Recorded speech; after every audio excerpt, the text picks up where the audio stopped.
Happy new year दोस्तों। 2022 का आप लोगों को हार्दिक बधाई। और मेरा यूट्यूब चैनल मोनेटाइज हो गया है। सारा आप लोगों की दुआ एंड कृपा है, क्योंकि आप लोगों ने काफ़ी वीडियो को लाइक किया। 4000 आवर्स देखना बहुत ही एक टफ काम है आज के डेट में, और 1000 सब्सक्राइबर वो तो बहुत पहले हो गया था मेरा। आज के डेट में अब 2000 के अबाउट में सब्सक्राइबर है मेरे। और आप लोग बहुत ज़्यादा वीडियो को लाइक करते हैं, कमेंट्स भी बहुत बढ़िया आते हैं सबके, कोई नेगेटिव कमेंट्स नहीं आते किसी के। आज आप मतलब हम लोग जो काम करते हैं वाटर ट्रीटमेंट का, तो इसमें एक हमारा बहुत ही ज़्यादा रनिंग आइटम है, वो है प्रेशर पंप। जो ये आप आइटम देख रहे हैं, तो इसका बहुत ज़्यादा डिमांड है मार्केट में। हम लोग बहुत ज़्यादा सप्लाई करते हैं मार्केट में। तो इसी के बारे में मैं आज बताऊंगा कि इसमें दिक्कत क्या आती है कि हमारे मटेरियल 2-3 स्टेट में सप्लाई होता है, दिल्ली, राजस्थान, हरियाणा, यूपी, एमपी और भी कई स्टेट में। तो क्या होता है ना कि सिस्टम जब लगाते हैं, बहुत सारे ब्रांड है प्रेशर पंप के, तो जब कस्टमर लगाते हैं तो लगाने के टाइम में प्लम्बिंग की टीम को जो इसे इंस्टॉल करते हैं उनको बहुत प्रॉब्लम होता है उसमें। तो प्रॉब्लम ना हो उसके लिए हम सोच रहे हैं कि एक वीडियो शूट करके हम डालेंगे, ताकि इनपुट आउटपुट लाइन और कैसे सिस्टम को लगाया जाए ताकि प्रॉब्लम ना आए, और कहाँ से क्या प्रॉब्लम आता है उसके बारे में मैं डिस्कस करूँगा। तो सबसे पहले जो आप ये यूनिट देख रहे हैं, ये है प्रेशर पंप। ओवरऑल सिस्टम है ये। इसके ऊपर एक प्रेशर टैंक होता है जो इसके ऊपर लगाया जाता है। वो 24 लीटर, 60 लीटर, 100 लीटर, जैसा कैपेसिटी आप लगाना चाहते हैं एज पर पंप के स्पेसिफिकेशन के अकॉर्डिंग वो डिज़ाइन होता है। तो ये जो देख रहे हैं ये 0.8 HP का पंप है। 1 HP का पंप है ये, 1 HP का। 1 और 0.8 का अबाउट सेम ही होता है दोनों का। इसमें फ्लो और हेड का जो डिफरेंस होता है थोड़ा बहुत।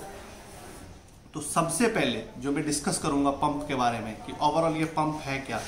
तो ये पंप का बॉडी देख रहे हैं, ये सारा CI बॉडी होता है पंप का। इसके अलावा जो ये 2 पार्ट देख रहे हैं आप, ये 2 पार्ट, ये SS का ग्रिड होता है, जिसको हम लोग इम्पैलर डिफ्यूज़र कहते हैं। इसके अंदर में इम्पैलर और डिफ्यूज़र होता है जो SS का होता है। इसमें आप जब ये नट को खोलेंगे इधर से, तो आप देख सकेंगे कि यहाँ पे SS का है। तो SS का होने से बेनिफिट क्या होता है कि प्रेशर पंप कभी भी आप लगाते हैं तो ये हमारा ओवर टैंक के साथ लगता है। तो SS का होने से ये बेनिफिट होता है कि पंप में ज़्यादा साउंड नहीं होता है, ये साउंडलेस पंप होता है, साइलेंट ऑपरेशन होता है पंप का।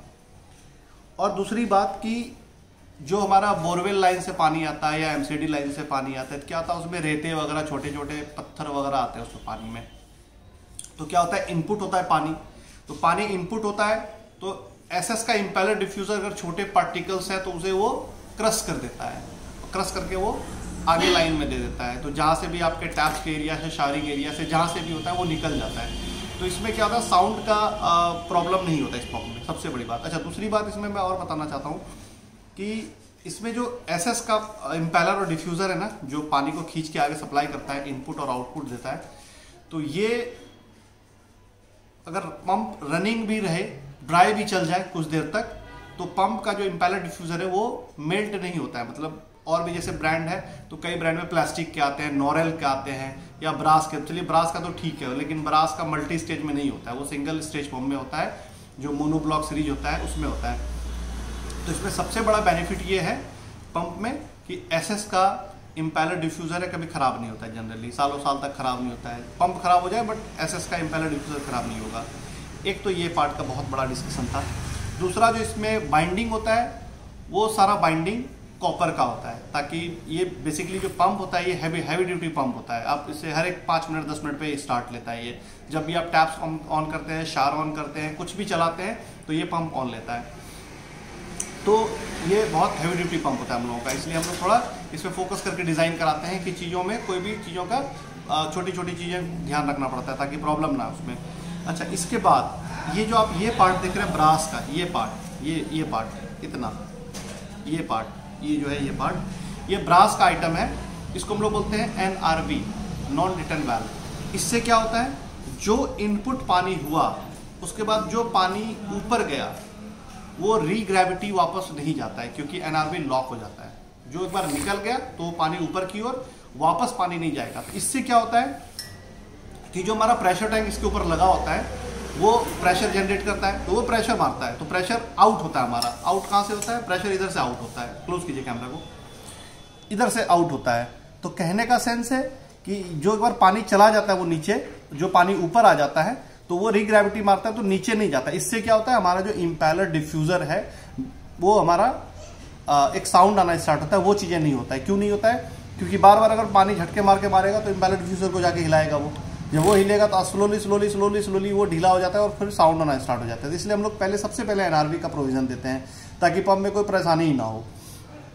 एक बात, दूसरी बात ये हमारा, इसको हम लोग बोलते हैं 5-वे सिस्टम, 5-वे फिटिंग। इसमें एक पॉइंट आपने देखा नीचे, दूसरा ये, तीसरा ये, चौथा ये और पांचवा ये स्विच लगा हुआ है, तो हम लोग इसको बोलते हैं 5-वे फिटिंग सिस्टम। इसके बाद सबसे जो बेसिक इसके अंदर सिस्टम है जो वर्किंग करने वाला, ये है प्रेशर स्विच। प्रेशर स्विच का वर्किंग होता है कि कितना प्रेशर चाहिए हमें। मिनिमम प्रेशर तो 1 kg, 1.25 kg, 1 kg भी नहीं, 1.25 kg से ऊपर, 1.5 kg से ऊपर का प्रेशर चाहिए 1.5 बार में अगर हम लोग कैलकुलेट करें तो ये हमारा सेटिंग होता है। इसमें दो तरह से आप देख रहे हैं, ये मिनिमम का है और ये मैक्सिमम का है। एक छोटा स्प्रिंग है और एक बड़ा स्प्रिंग है, ये देख रहे होंगे।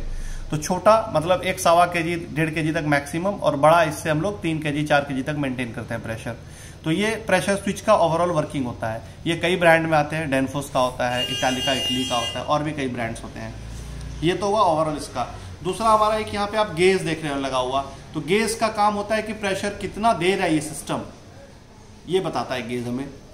तो इससे क्या होता है कि हमें ये पता रहता है कि हमारा सिस्टम काम कर रहा है नहीं कर रहा है। अगर गेज अगर ये 0 पे चला जाए तो काम नहीं कर रहा है, या ऊपर आया 3 kg 4 kg प्रेशर आता है फिर झटके से नीचे चला जाता है, तो वो बताता है कि हमारा कोई दिक्कत है सिस्टम में, या हमारा कोई बाईपास लाइन बना हुआ नहीं है। इसलिए इसके साथ ये जो आइटम देख रहे हैं आप, इसको हम लोग बोलते हैं फ्लोट स्विच। ये हमारे वाटर टैंक में डलते हैं, ये देख रहे होंगे, ये वाटर टैंक में डलते हैं हमारे, ये वाटर टैंक में जाके डीप हो जाता है। तो इससे क्या होता है कि बेसिकली ये जो एक सिस्टम है DRP, इन लोग बोलते हैं इसको ड्राई रनिंग प्रोटेक्शन किट बोलते हैं। तो इसका मेन फंक्शनिंग क्या होता है कि ये कभी भी अगर वाटर टैंक में आपके पानी ना हो तो पंप ड्राई नहीं चलेगा। अब वर्किंग कैसे करता है, ये फ्लोट करता है पानी में, तैरते रहता है ये। तो जब आपके टैंक में पूरा पानी भरा हुआ है तो ये इस तरह से ये खड़ा रहता है पानी में। जैसे जैसे आपका पानी खत्म होते जाता है ये स्लोली स्लोली डाउन हो जाता है। इसमें एक साउंड, इधर लाइए, इधर कैमरा लाइए, इसमें एक आप साउंड आ रहा है, इससे आप सुनते होंगे, है ना। तो ये साउंड जो है बेसिकली साउंड में इसके अंदर मैग्नेटिक सिस्टम लगा हुआ है। वो क्या होता है कि जैसे अप में है तो हमारा पंप ऑन कमांड पे है, जब भी आप टैप्स खोलेंगे आपको पानी मिलेगा। जब आपके वाटर टैंक में पानी खत्म हो जाए तो ये स्लोली स्लोली स्लोली आपके टैंक में पानी खत्म हुआ तो ये नीचे चला जाता है, तो ये पंप को ऑफ कर देता है। ऑफ के सीन में क्या होता है कि आपके वाटर टैंक में पानी नहीं है, इसका मतलब ये सिस्टम नहीं चलेगा। और जब ये नहीं चलेगा तो नॉर्मल ग्रेविटी से जो आपका नॉर्मल डे में पानी आ रहा था उस ग्रेविटी में आपको पानी मिलेगा टैप्स में। हो सकता है थोड़ा बहुत कम भी हो जाए, क्योंकि कई चीज़ें लग जाते हैं लाइन में तो उससे पानी कम होने लगता है। तो जब फिर आपका पानी टैंक में आ जाएगा वापस, तो फिर ये वापस तैरने लगेगा, पानी में फ्लोट होने लगेगा, तो फिर ये सिस्टम कमांड पे रहेगा, ये ऑन हो जाएगा अपने आप ऑटोमेटिकली। तो ये बेसिक है कि एक तो पंप को बर्निंग नहीं होने देता है, बस इसका यही काम है कि पंप को बर्न ना होने दे, एयर ना ले लाइन। हमारा एयर ले लेता है तो फिर आपको फिर से एयर निकालना पड़ता है पूरे लाइन में, जो आपके प्लम्बिंग के लाइन होते हैं टैप्स के घर में, उसमें से निकालना पड़ता है ये। इसलिए बेसिक फंक्शन इसका है कि सबसे बहुत बड़ा फंक्शन है इसका देखा जाए तो। अगर ये हम ना लगाते हैं तो इससे क्या होता है कि आपके टैंक में पानी खत्म हो गया, इनपुट में पानी नहीं मिला, एयर मिल गया, पंप चलते जाएगा, ऑन है पंप, चलते चलते चलते अगर मान लीजिए आधे घंटे पानी ना आए तो सही से पंप बर्न हो जाएगा। इसलिए इसका बेसिक काम है कि ये पंप को जलने ही नहीं देता है, तो सालों साल तक दिक्कत पंप पे नहीं आती। हम लोग वैसे भी 1 ईयर का वारंटी होता है, बट हम लोग 18 महीने का देते हैं साइट ऑफ वारंटी, ताकि हमारा पंप में कोई दिक्कत ही नहीं है। अच्छा, सबसे बड़ी बात, अब मैं इसमें एक चीज़ और दिखाता हूँ आपको कि ये तो ओवरऑल एक यूनिट हुआ, ये प्रेशर पंप कंप्लीट। एक इसके ऊपर यहाँ पे एक प्रेशर टैंक लगता है ऊपर से इसके ऊपर, तब ये कंप्लीट हो जाता है सिस्टम। ये तो हुआ इनपुट, जो आपके वाटर टैंक से पानी आएगा इसमें आएगा। आउटपुट हमने दिखाया कि हमारा इधर आउटपुट है इस जगह पे, यहाँ से आउट हो गया आपके शारिंग एरिया के लिए। जब भी प्रेशर पंप आप लगाइए, जो आपका मेन लाइन वाटर टैंक से जा रहा है उस लाइन को ना छेड़ें, वहाँ से एक टी मार के एक पॉइंट निकालें और इस प्रेशर पंप में लाइन दें और इसका आगे जाके कनेक्ट करें और बीच में एक बॉल वाल मार दें, ताकि आपका जो डायरेक्ट लाइन जाएगा उसको बंद कर दें। वो एक बाईपास लाइन है। कल के दिन अगर 1-2 दिन के लिए पंप वापस जाना हो तो वो आपने डायरेक्ट लाइन खोला और अपना काम आपका चल रहा है, वैसे कोई दिक्कत नहीं आएगी। फिर अब एक प्रैक्टिकल दिखाऊंगा इसमें करके कि ये फ्लोट कैसे काम करता है। ये देखिए, ये हमारा पावर पॉइंट है, ये पावर पॉइंट है, ये हमने इसमें पावर दिया,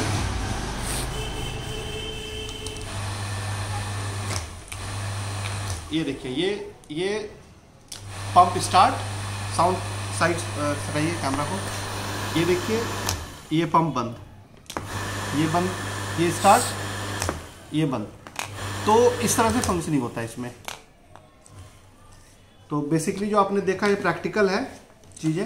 अब इसमें मैं दिखाऊंगा टेक्निकल की वायरिंग कैसे होता है इसमें।